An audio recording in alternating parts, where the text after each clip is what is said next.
نحمده ونصلي على حبيبه الكريم أما بعد فاعوذ بالله من الشيطان الرجيم بسم الله الرحمن الرحيم يا أيها الذين آمنوا أطيعوا الله وأطيعوا الرسول وأولي الأمر منكم آمنت بالله صدق الله مولانا العظيم وصدق رسوله النبي الأمين المكين الكريم ونحن على ذلك لمن الشاهدين والشاكرين والحمد لله رب العالمين.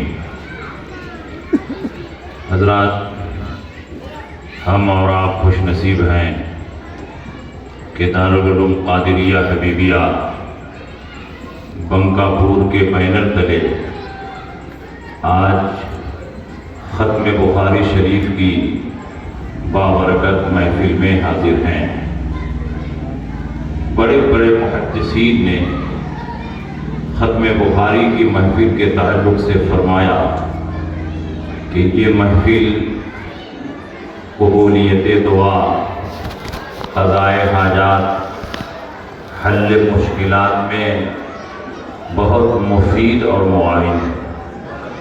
جس محفل میں بخاری شریف کی آخری حدیث پڑھائی جاتی ہے اور بخاری شریف کو ختم کیا جاتا ہے، وہ محفل اتنی بابرکت، متبرک اور مقدس ہوتی ہے کہ اس محفل میں جو بھی دعا مانگی جائے اللہ کے فضل سے قبول ہوتی ہے. اس لیے کہ بخاری شریف خود ایسی مقبول بارگاہ رسالت کتاب ہے کہ جس کو رسول پاک سید عالم صلی اللہ علیہ وسلم نے اپنی کتاب فرمائی. بخاری شریف جس مکان میں رہے اس مکان میں آگ نہ لگے. بخاری شریف جس کشتی میں رہے وہ کشتی ڈوبنے سے محفوظ ہو جائے.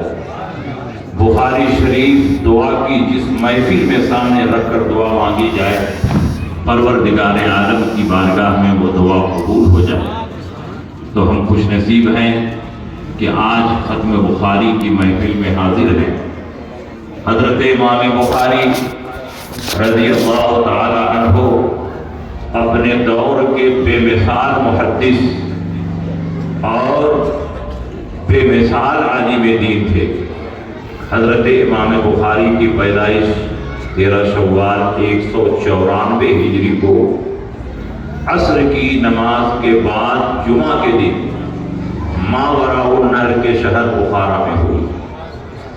اور حضرت امام بخاری ابھی چند ماہی کے ہوئے تھے کہ آپ کے والد کا سایہ آپ کے سر سے اٹھ گیا. آپ یتیم ہو گئے. آپ کی والدہ محترمہ نے تنہ تنہا آپ کی کفالت اور آپ کی نشو و نما اور آپ کی تعلیم و تربیت کا اہتمام فرمایا. بچپن ہی میں حضرت امام بخاری کی آنکھ کی بینائی ختم ہو گئی اور آپ اندھے ہو گئے.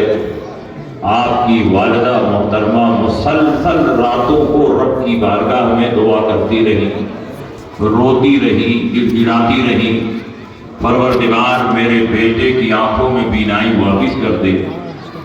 ایک رات آپ کی والدہ محترمہ کے خواب میں حضرت ابراہیم خلیل اللہ علیہ السلام تشریف لائے اور فرمایا کہ اللہ نے تمہاری دعا قبول فرما دی، تمہارے بیٹے کی بینائی واپس کر دی گئی.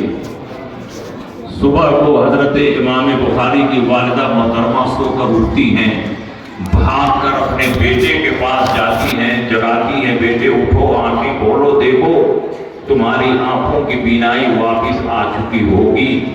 حضرت امام بخاری آنکھیں کھولتے ہیں اور سامنے ماں کا چہرہ دیکھتے ہیں. فرماتے ہیں الحمدللہ آنکھوں کی بینائی واپس آ گئی. اور پھر ایسی بینائی واپس آئی کہ امام بخاری چاندنی رات میں بیٹھ کر لکھتے اور پڑھتے تھے. حضرت امام بخاری 4-5 سال کی عمر کو پہنچے تو مکتب میں پہنچ کر علم دین کی تحصیل کرنے لگے. اور جب 10 سال کی عمر کو پہنچے تو بخارا کے بڑے بڑے محدثین کی درسگاہوں میں پہنچ کر آپ علم حدیث کی تحصیل فرمانے لگے. امام بخاری اتنے ذہین تھے کہ جس حدیث کو ایک مرتبہ سن لیتے آپ کے دماغ کے میموری میں ہمیشہ کے لیے وہ حدیث محفوظ ہے۔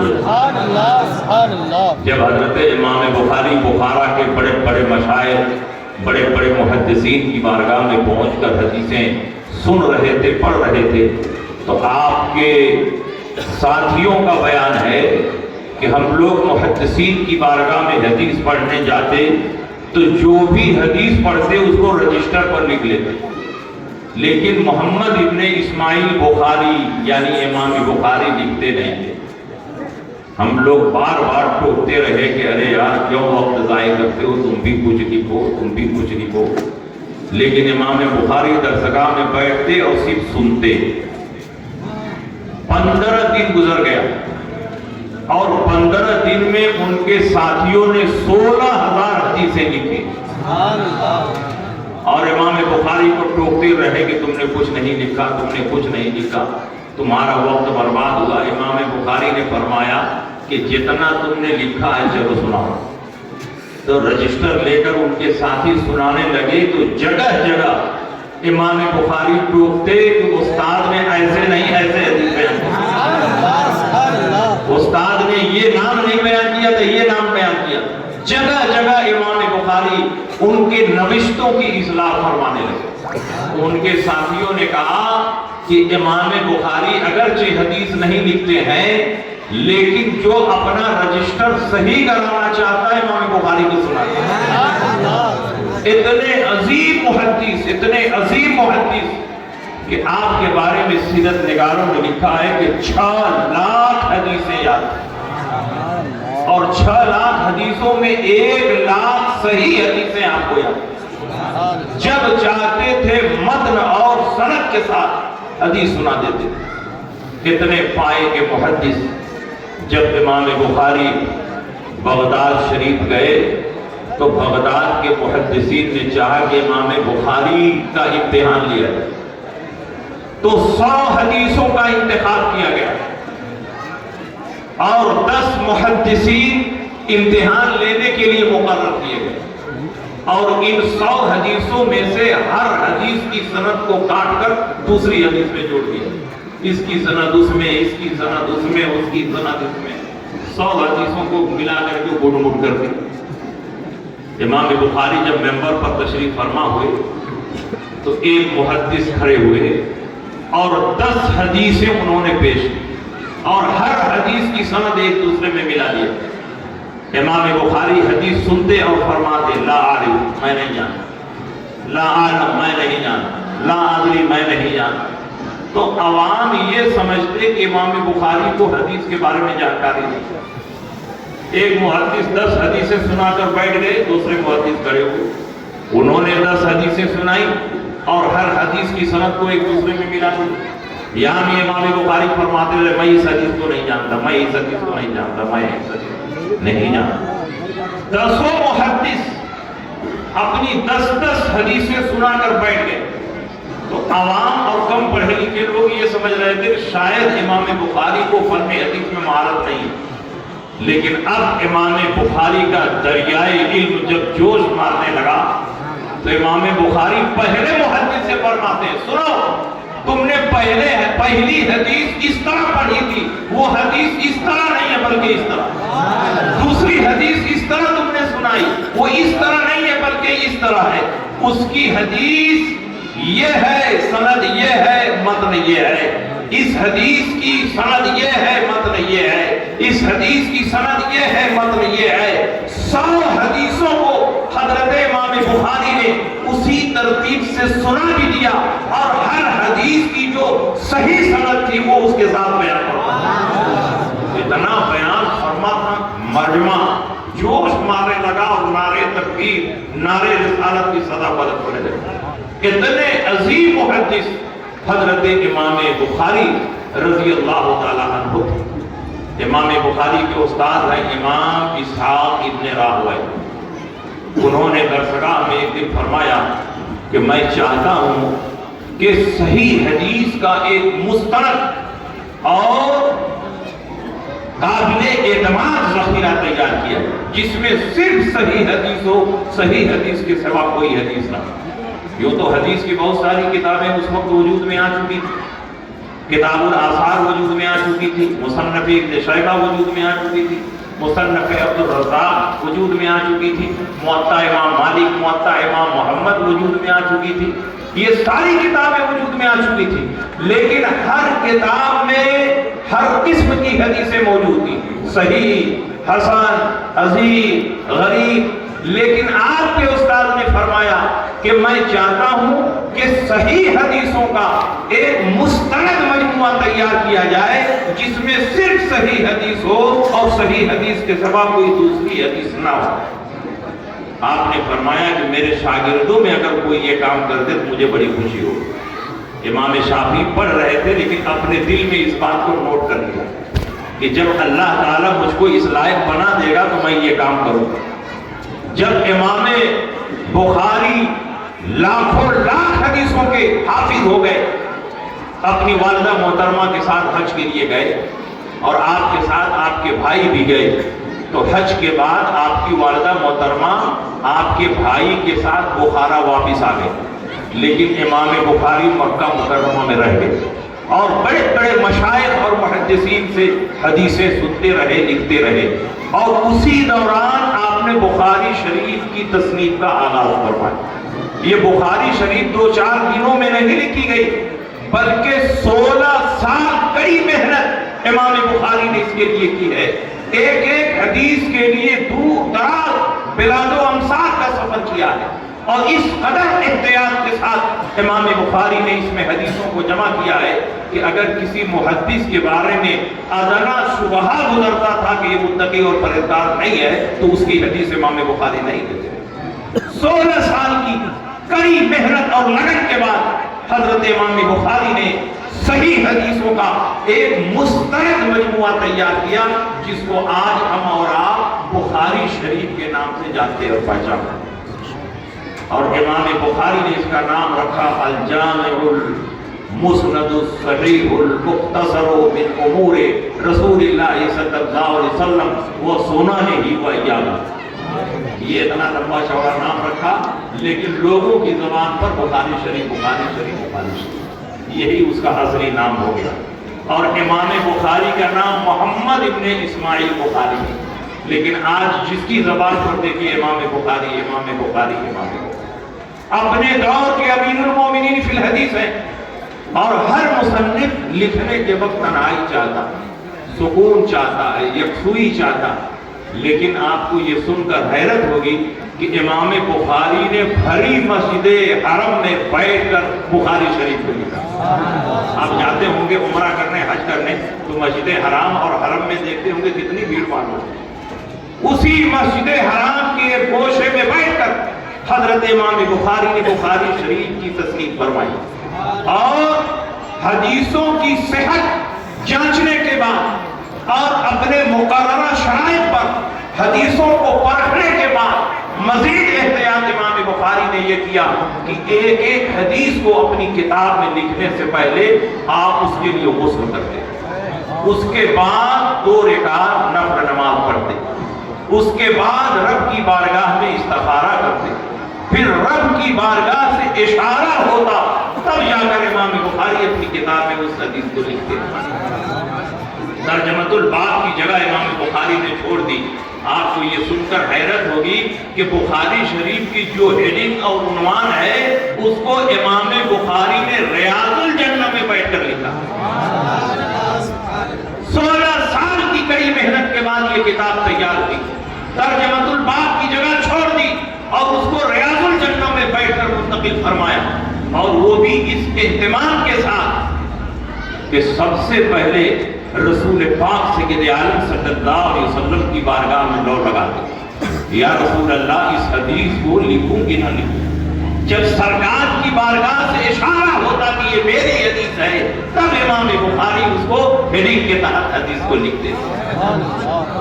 جس قدر احتیاط ممکن ہے ایک انسان، اس قدر احتیاط امام بخاری نے کیا، اور اس کے بعد بخاری شریف کا یہ مستند مجموعہ تیار ہوا اور جن کے پاس امام بخاری نے اپنا قلمی نسخہ پیش کیا، سارے کے سارے محدثین علماء فقہا امام بخاری کے قلمی نسخے سے کتاب تیار کرنے لگے، اور پورے بلاد اسلامیہ میں بخاری شریف کا نسخہ پھیل گیا، اور ہر طرف بخاری شریف کا درس شروع ہو گیا، اور تقریباً 1300 سال 1200 سال کا زمانہ گزر گیا ہے۔ آج بھی پورے بلاد اسلامیہ دنیا کے کونے کونے میں جہاں بھی درس و تدریس کا کام ہو رہا ہے وہاں بخاری شریف کا درس جاری ہے۔ اتنی عظیم کتاب کے 1200 سال سے درسگاہوں میں پڑھائی جا رہی ہے، مسجدوں میں پڑھائی جا رہی ہے۔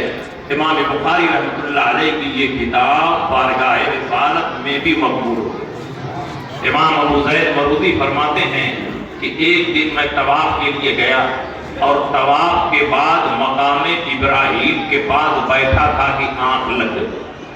نصیبہ بیدار ہوا، رسول پاک سید عالم صلی اللہ علیہ وسلم خواب میں تشریف لائے اور فرمایا، اے ابو زید میری کتاب کیوں نہیں پڑھتے؟ کب تک تم کتاب شافعی پڑھتے رہو گے؟ میری کتاب۔ اور رسول پاک اگر خواب میں آئے تو یہ محض خواب نہیں ہے بلکہ 100% حقیقت ہے، کیونکہ رسول پاک نے ارشاد فرمایا، من رآنی فی المنام فقد رآنی فإن الشیطان لا یتمثل بی، جس نے مجھ کو خواب میں دیکھا اس نے حقیقتاً مجھے کو دیکھا، کیونکہ شیطان کو بھی یہ پاور اور اختیار نہیں کہ نبی کی شکل و صورت اختیار ہے۔ نبی خواب میں تشریف لائے اور نبی نے فرمایا، اے ابو زید کب تک کتاب شافعی پڑھتے رہے ہوگے؟ میری کتاب۔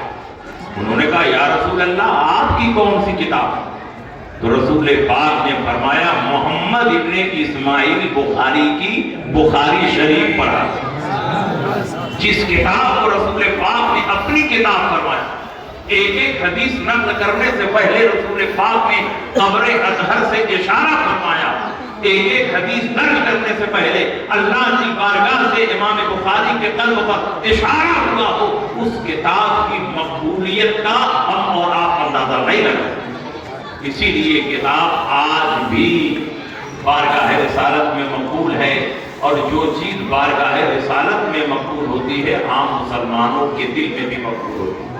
کتنی محبت لوگ بخاری شریف سے کرتے ہیں، اور اس کی صحت کا عالم یہ ہے کہ تقریباً تمام علماء کا اس بات پر اجماع اور اتفاق ہے کہ قرآن کے بعد ہوئے زمین پر سب سے صحیح کتاب بخاری شریف، اصح الکتب بعد کتاب اللہ صحیح البخاری، کتاب اللہ کے بعد سب سے صحیح کتاب حضرت امام بخاری کی تصنیف کردہ بخاری شریف۔ الحمدللہ آج اسی بخاری شریف کی آخری حدیث آپ پڑھنے اور سننے جا رہے ہیں۔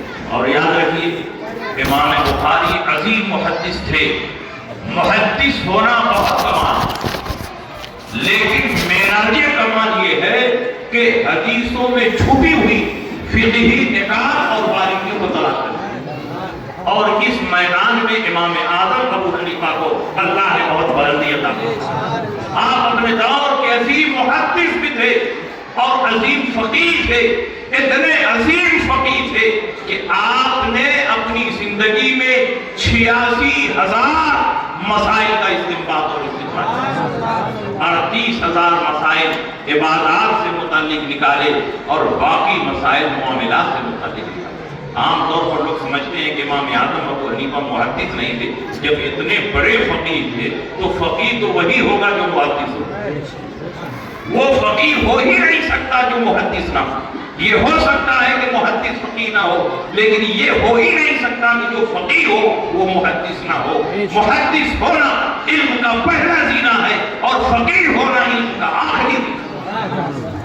اسی لیے رسول پاک سید عالم صلی اللہ علیہ وسلم نے حجۃ الوداع کا خطبہ دیتے ہوئے ارشاد فرمایا، بخاری شریف میں یہ حدیث ہے، لِيُبَلِّغِ الشَّاهِدُ الْغَائِبَ فَإِنَّ الشَّاهِدَ عَسَىٰ أَن يُبَلِّغَ مَنْ هُوَ أَوْعَىٰ لَهُ مِنْهُ۔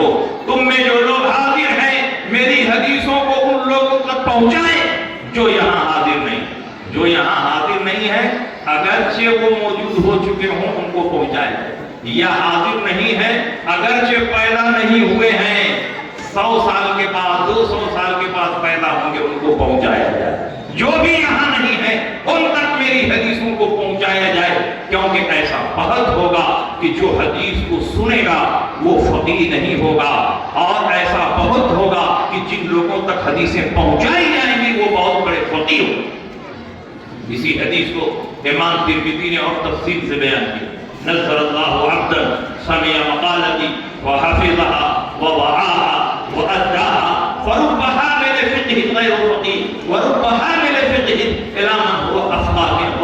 اللہ رب العزت اس بندے کو در و تعالیٰ رکھے جس نے میری حدیثوں کو سنا، اس کو محفوظ رکھا، دوسروں تک پہنچایا۔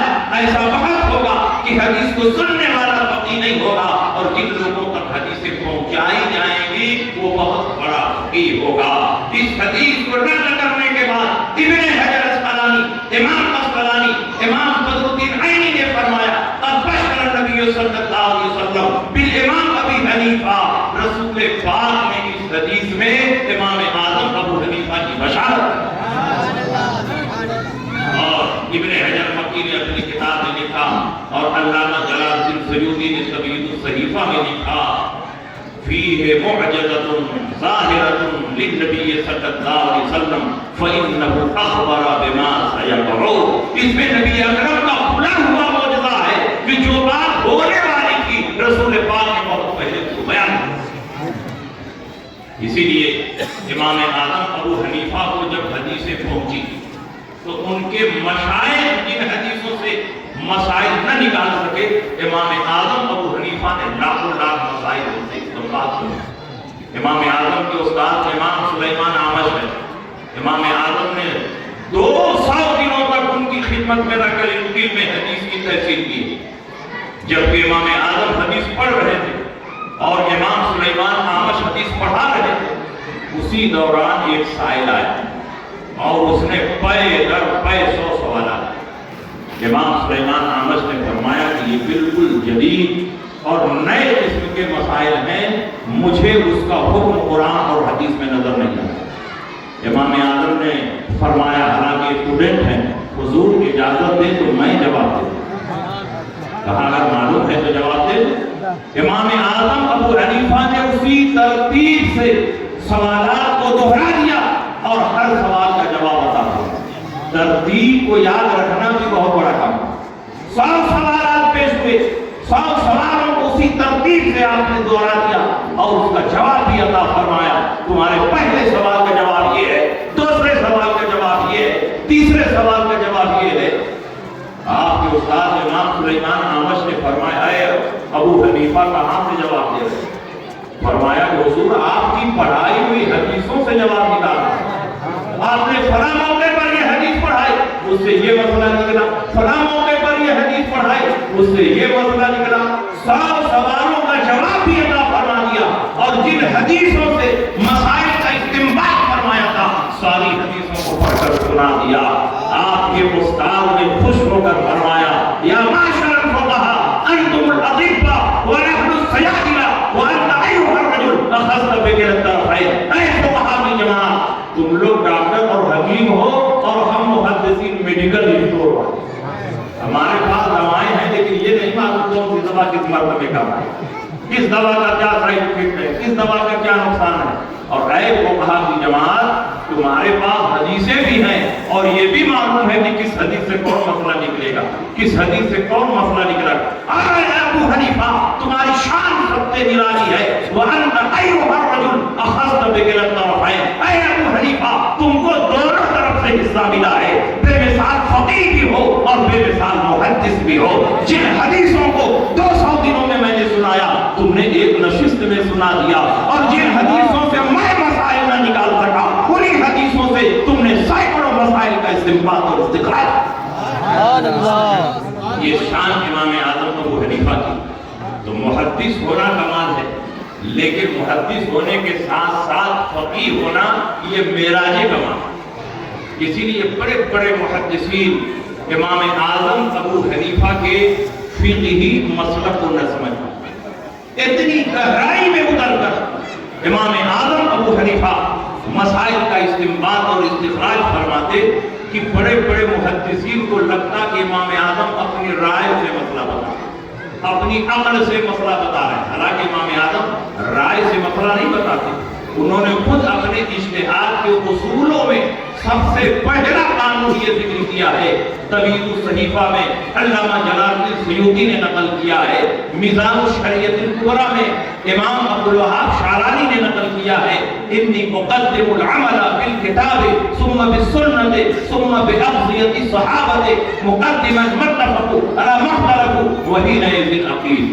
سب سے پہلے میں کتاب اللہ پر عمل کرتا ہوں اگر اس میں مسئلہ مل جائے، اس کے بعد سنت رسول اللہ پر عمل کرتا ہوں اگر اس میں مسئلہ مل جائے۔ جب دونوں جگہوں پر مسئلہ نہیں ملتا ہے تب میں صحابہ کے اقوال پر عمل کرتا ہوں، وہ بھی اس تفصیل کے ساتھ کہ سب سے پہلے صحابہ کے متفق علیہ مسئلے پر عمل کرتا ہوں، اس کے بعد مختلفی مسئلے پر عمل کرتا ہوں۔ وہی نئے دن عقیل۔ اور چوتھے نمبر پر جب قرآن میں بھی نہ ہو، حدیث میں بھی نہ ہو اور اقوال صحابہ میں بھی مسئلہ نہ ملے، وہی نئے دن عقیل، تب جا کر اسی طرح کے احکام اور اسی طرح کے نظائر اور امثال کو سامنے رکھ کر مسائل کا استنباط کرتا ہوں۔ تو امام اعظم ابو حنیفہ نے کوئی نیا کام نہیں کیا، یہ کام بہت پہلے حضرت معاذ بن جبل رضی اللہ تعالیٰ عنہ نے کیا تھا اور رسول پاک کی تعلیم کی بنیاد پر کیا تھا۔ بخاری شریف میں یہ حدیث موجود ہے، حضرت معاذ بن جبل کو رسول پاک نے بلایا اور فرمایا، اے معاذ، میں تم کو یمن کا قاضی بنا کر بھیجنا چاہتا ہوں۔ اور آپ جانتے ہیں کہ کسی کو بہت عظیم پوسٹ دیا جاتا ہے تو اس کا انٹرویو لیا جاتا ہے، تو رسول پاک نے ان کا انٹرویو لیا۔ یا معاذ کیف تقضی، اے معاذ میں تم کو قاضی بنا کر بھیج رہا ہوں لیکن تم بتاؤ کیسے فیصلہ کرو۔ تو حضرت معاذ نے فرمایا، اقضی بکتاب اللہ، کتاب اللہ کی روشنی میں فیصلہ کرو۔ رسول پاک نے فرمایا، فَإِن لَمْ تَجِدْ فِي کتاب اللہ، اگر تم کتاب اللہ میں نہ پاؤ تب کیا کرو؟ رسول پاک یہ نہیں فرما رہے اگر کتاب اللہ میں نہ ہو تب کیا کرو، کیونکہ کتاب اللہ میں تو سب چیز ہے، پانا نہ پانا یہ ہماری صلاحیت پر ڈیپینڈ کرتا ہے۔ وَلَا رَطْبٍ وَلَا يَابِسٍ إِلَّا فِي كِتَابٍ مُبِينٍ، ہر رطب کو یابس کو اللہ نے کتاب مبین میں جمع کیا۔ اگر تم کتاب اللہ میں نہ پاؤ تب کیا کرو گے؟ انہوں نے فرمایا، اقضی بسنت رسول اللہ، میں رسول اللہ کی سنت کے مطابق فیصلہ کروں۔ پھر اس کے بعد فرمایا،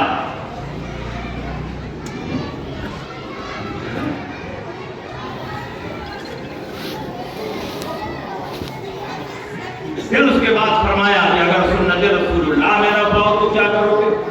تو فرمایا، اجتہد برائی، میں اپنی رائے سے اجتہاد کروں گا۔ اگر قیاس اور اجتہاد کرنا ناجائز ہوتا تو رسول پاک فرماتے کہ قرآن اور حدیث کے بعد تیسری دلیل کی ضرورت نہیں، لیکن رسول پاک نے خوشی کا اظہار فرمایا، الحمدللہ الذی وفق رسول اللہ لما یرضی بہ رسول اللہ، تمام تعریف ہے اس اللہ کے لیے جس نے اپنے رسول کے قاصد کو اس بات کی توفیق دی جس سے اس کا رسول راضی۔ تو امام اعظم ابو حنیفہ نے کوئی نیا کام نہیں کیا، جو کام معاذ بن جبل نے کیا تھا وہی امام اعظم ابو حنیفہ نے کیا۔ معاذ بن جبل کے زمانے میں اقوال صحابہ جمع نہیں ہوئے تھے اور امام اعظم کے زمانے میں اقوال صحابہ جمع ہو گئے، اس لیے تیسرے نمبر پر امام اعظم نے فرمایا کہ میں صحابہ کے فیصلوں کو سامنے رکھوں۔ اس لیے فقہ حنفی کی بنیاد کتاب اللہ ہے اور سنت رسول اللہ۔ اجماع امت اور قیاس یہ کتاب اللہ اور سنت رسول اللہ سے مستنبط۔ یہ نہیں کہا جا سکتا کہ فقہ حنفی محض قیاس اور عقل کا نتیجہ ہے۔ امام اعظم ابو حنیفہ کا ایک ایک مسئلہ کتاب و سنت سے مستنبط، اور کبھی کبھی ایک ہی حدیث سے متعلق دو حدیثیں آ جاتی ہیں تو امام اعظم ابو حنیفہ وہاں حدیثوں میں تطبیق اور ترجیح کی صورت تلاش کرتے ہیں۔ جیسے امام اعظم ابو حنیفہ سے امام اوزاعی کی ملاقات ہوئی بیروت میں، تو امام اوزاعی نے فرمایا، یا اہل العراق ما لکم لا ترفعون ایدیکم عند الرکوع والرفع منہ، کیا بات ہے اے اہل عراق کہ تم لوگ رکوع میں جاتے ہوئے اور رکوع سے سر اٹھاتے ہوئے رفع یدین نہیں کرتے؟ امام اعظم ابو حنیفہ نے فرمایا کہ اس سلسلے میں کوئی صحیح اور مستند روایت اس کو نہیں. انہوں نے کہا کیسے نہیں؟ حدیثیں موجود ہیں. حدثنی زہری عن سالم عن عبداللہ بن عمر. مجھ سے زہری نے حدیث بیان کی، ان سے سالم نے حدیث بیان کی، ان سے عبداللہ بن عمر نے حدیث بیان کی کہ رسول پاک جب نماز پڑھتے تو رکوع میں جاتے ہوئے رفع یدین کرتے اور رکوع سے اٹھتے ہوئے رفع یدین کرتے. امام اعظم ابو حنیفہ نے اپنی سند سے اس سے زیادہ مضبوط حدیث فوراً پڑھ کر حدثنی حماد عن ابراہیم النخعی عن علقمہ والاسود وعبد اللہ بن مسعود ان النبی صلی اللہ علیہ وسلم کان لا یرفع یدیہ الا فی اول مرہ. ہم سے حدیث بیان کی حماد نے، ان سے حدیث بیان کی ابراہیم نخعی نے، ان سے حدیث بیان کی علقمہ اور اسود نے، ان سے حدیث بیان کی عبداللہ بن مسعود نے کہ رسول پاک نماز میں صرف تکبیر تحریمہ کے وقت ہاتھ اٹھاتے اور پوری نماز میں ہاتھ نہیں اٹھاتے. حضرت امام اوزاعی نے کہا میں حدثنی زہری عن سالم عن عبداللہ بن عمر حدیث بیان کر رہا ہوں، یعنی میری روایت میں 3 راوی ہے اور حدیث رسول تک پہنچ رہی ہے، اور تمہاری روایت میں 5 راوی ہیں تب حدیث پہنچ رہی ہے، تو میری حدیث مضبوط ہوئی. امام اعظم ابو حنیفہ نے کہا کہ آپ کی روایت میں 3 راوی ہیں لیکن سب کے سب محدث ہیں، اور میری روایت میں 5 راوی ہیں اور 5 فقیہ ہیں. جو فقیر ہوتا ہے وہ حدیثوں کو محفوظ بھی رکھتا ہے اور حدیثوں کو زیادہ سمجھتا ہے. سبحان اللہ. حماد فقیہ ہیں، ابراہیم نخعی فقیہ ہیں، علقمہ فقیہ ہیں، اسود فقیہ ہے، اور عبداللہ بن مسعود تو ایسے فقیہ ہیں کہ رسول پاک نے فرمایا رضیت لامتی ما رضی لها ابن ام عبد وسخط لامتی ما سخط لها ابن ام عبد. یعنی ابن مسعود میں اپنی امت کے لیے وہی پسند کرتا ہوں جو عبداللہ بن مسعود میری امت کے لیے پسند کرتے ہیں. میں اپنی امت کے لیے اس چیز کو ناپسند کرتا ہوں جو عبداللہ بن مسعود میری امت کے لیے ناپسند کرتا ہے. تو امام اعظم کے مسائل کی زیادہ تر حدیثیں وہ ہیں جو عبداللہ بن مسعود سے مراد. اس لیے گفتگو لمبی ہو رہی ہے اور چونکہ 8:30 بجے عشاء کی اذان بھی ہونی ہے تو وقت کے اندر سب کچھ ہو جائے، تو میں چاہتا ہوں کہ آخری حدیث کی تشریح کر دوں اور آخری حدیث پڑھا دوں تاکہ جو اصل مقصد ہے وہ پورا ہو جائے. پڑھیے آپ لوگ پڑھیے. بسم اللہ الرحمن الرحیم. باب قول اللہ وَنَضَعُ الْمَوَازِينَ الْقِسْطَ لِيَوْمِ الْقِيَامَةِ وَأَنَّ أَعْمَالَ بَنِي آدَمَ وَقَوْلَهُمْ يُوزَنُ. وقال مجاہد القسطاط العدل بالرومیة ويقال القسط مصدر المقسط وهو العادل وأما القاسط وهو الجائر. حدثنا احمد بن اشعب قال حدثنا محمد بن فضيل عن عمارة بن القعقاع عن ابي زرعة عن ابي هريرة رضي الله تعالى عنه قال قال النبي صلى الله تعالى عليه وسلم كلمتان حبيبتان الى الرحمن خفیفتان علی اللسان ثقیلتان فی المیزان سبحان اللہ و بحمدہ سبحان اللہ العظیم. حضرت امام بخاری رحمۃ اللہ علیہ نے وضع اعمال کا باب پڑھا ہے کہ قیامت میں بندوں کے اعمال تولے جائیں. پروردگار عالم میزان عدل قائم فرمائے گا اور اس میں بندوں کے اعمال کو تولے گا. حضرت امام بخاری رضی اللہ تعالیٰ عنہ نے اپنی کتاب کو شروع کیا ہے کتاب الوحی سے، اس لیے کہ وحی ہی اس بات کی دلیل ہے کہ ہم اللہ کی طرف سے مخصوص چیزوں پر ایمان رکھنے کے مکلف ہیں.